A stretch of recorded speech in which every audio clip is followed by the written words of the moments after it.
ఎస్కెన్ గారు, మద్రాసు నుంచి హైదరాబాద్కి ఇక్కడ ఎప్పుడైతే ఇండస్ట్రీ షిఫ్ట్ అయిందో అప్పుడే ప్రతి ఏడాదికి 10% పెంచుతామని కార్మికులకు హామీ ఇచ్చారనేది అయితే ఒకటి ఉంది.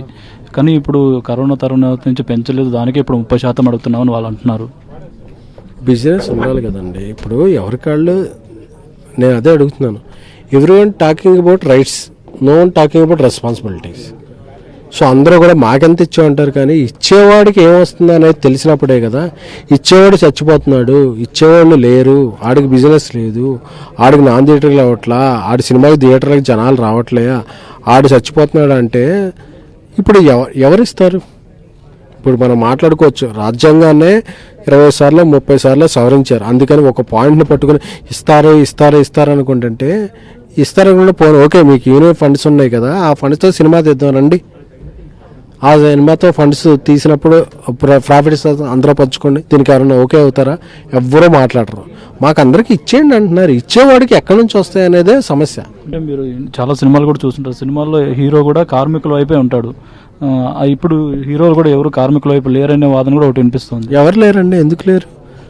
హీరోలు అందరూ కూడా చాలా ఫ్లెక్సిబుల్గా ఉన్నారు. హీరోలు అందరూ కూడా నాకు ఈ ఫిక్స్డ్ రెమ్యునరేషన్ వస్తే కానీ నేను రాను, నాకు ఇది వస్తే కానీ నేను షూటింగ్ చేయను అనేది ఎవరూ అంటలేదు. కార్మికులు కూడా చాలా ఇదిగా ఉన్నారు. ఎందుకంటే 24,000 మంది కార్మికులు ఉంటే నిన్న ఒక 500-600 మంది మాత్రమే ర్యాలీకి ఎందుకు వచ్చారు అంటే మిగతా వాళ్ళందరూ కూడా ఈ సమ్మె ఇవన్నీ లేకపోతే మేము ముందుకెళ్తాం అనేదే ఉంది. సో ఆ కార్మికుల గొంతు నొక్కి మధ్యలో దళారులు వాళ్ళ స్వప్రయోజనాల కోసం దీన్ని వేరే మలుపు తిప్పుతున్నారు తప్ప, నేను అందరూ అడుగుతున్నా 30% 40% అడగండి. అడిగే వాళ్ళకి ఇప్పుడు నిర్మాతలకి ఏమన్నా వస్తుంది, వాళ్ళ లాభాలు గడిస్తుంటే అడగడానికి. అందుకని వీళ్ళెవ్వరికి డబ్బులు లేనప్పుడు మీరు ఇదే పర్సంటేజ్కి మేము చేస్తాం లేకపోతే చేయమంటాం అనేది సబబు కాదు కదా. అంటే నిర్మాతల ప్రాబ్లమ్స్ ఇప్పుడు చిన్న నిర్మాతలు వచ్చి మీరు మాట్లాడే వరకు చాలా మందికి తెలియదు. బయట ఏమనుకుంటారంటే వీళ్ళు పోస్టర్లు వేస్తున్నారు, 100 కోట్లు వస్తున్నాయి, 1000 కోట్లు వస్తున్నాయి, పోస్టర్లు వేస్తుంటారు. అంత వచ్చినప్పుడు కార్మికులకు ఇవ్వడానికి ఏంటి అనేది చాలా మంది మాట్లాడుతున్నారు. ఎన్ని పోస్టర్లు వేస్తాయండి? సంవత్సరానికి 250 సినిమాలు వేస్తే 4-5 సినిమాలు పోస్టర్ అవుతుంది. మిగతా 245 మందికి డబ్బులు అన్నట్టే కదా.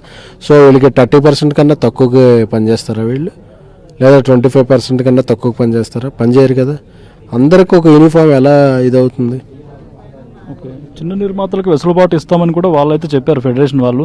అది అమలు అవ్వట్లేదా ఏంటి? అమలు అవ్వట్లేదండి. లాస్ట్ 2022లో చిన్న నిర్మాతలు 25% తక్కువకి పనిచేయచ్చు, వాళ్ళకి ఇవ్వండి అని చెప్పారు. బట్ దీనికి యూనియన్స్ ఎవరూ ఒప్పుకోలేదు. పెద్ద సినిమాకైనా మోసేది అదే లైటు, చిన్న సినిమాకైనా పోసేది అదే లైటు.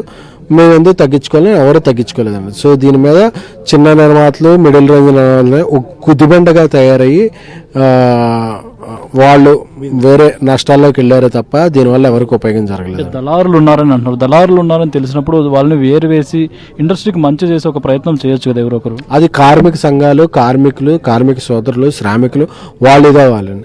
అరే ప్రొడ్యూసర్ ఇంతవరకు ఇస్తా అన్నాడు, బట్ మళ్ళీ ఎవరు మోటివేట్ చేస్తున్నారు, మళ్ళీ ఏం చేస్తున్నాం, నిజంగా ప్రొడ్యూసర్కి ఈ డబ్బులు వస్తుందా అనేది. అందుకే ఈరోజు ఈ మీటింగ్ పెడతానికి ఇదేంటంటే నిజంగా డబ్బులు రావట్లా. డబ్బులు రానప్పుడు ఇదేంటి, ఇప్పుడు ప్రొడ్యూసర్ అంటే ఒక 4-5 పెద్ద ప్రొడ్యూసర్లు పెద్దగా లాభాలు చేసే వాళ్ళు ఉంటారు.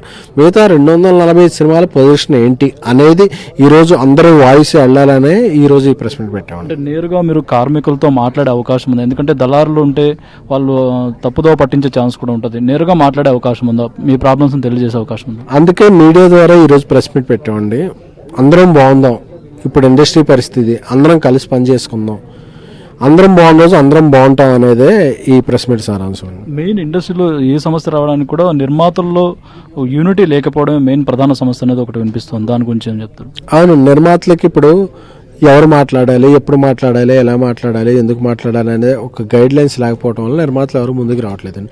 అందుకే నాకు తెలిసిన ఒక 15-20 మంది నిర్మాతలు అందరూ ఈరోజు పెట్టి మీ కష్టాలు, నష్టాలు, ఇష్టాలు కూడా చెప్పండి అని చెప్పి ఈరోజు ప్రెస్ మీట్. ఇంతకుముందు ఎవరో ఒక 45 నిర్మాతలు ముందు రావడం వల్ల ఓకే నిర్మాతలు అందరూ లాభాల్లో ఉన్నారు అనే ఒక ఇది కూడా ముందుకెళ్ళిందండి. ఎప్పటి నుంచో పెద్ద నిర్మాతలు కావడం వల్ల కూడా ఎప్పటి నుంచైనా ఇది ముందుకి కొద్దిగా తీసుకెళ్తామనే ఆశ చిగురుస్తుంది. మీరు 2 రాష్ట్రాల ప్రభుత్వాలను, సినిమాటోగ్రఫీ మినిస్టర్స్ మీ నిర్మాతలు, చిన్న నిర్మాతల తరఫున కలిసే అవకాశం ఉందా? ఉందండి, త్వరలోనే ఉందండి. అది ప్రయత్నం చేస్తున్నాం. Right, thank you.